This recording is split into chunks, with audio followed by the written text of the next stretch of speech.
ছেলের বউ কখনোই নিজের মেয়ে হয় না।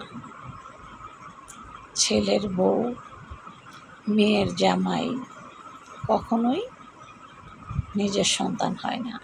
নিজের সন্তান নিজের সন্তানই। অনেক মানুষের দেখবেন বলে যে বউ করে আনছ নিজের মেয়ের মতো দেখো। আপনি যতই নিজের মেয়ের মতো দেখেন না কেন, সে কিন্তু আপনাকে তার মায়ের মতো দেখবে না, সে আপনাকে শাশুড়িই দেখবে। এটাই বাস্তব।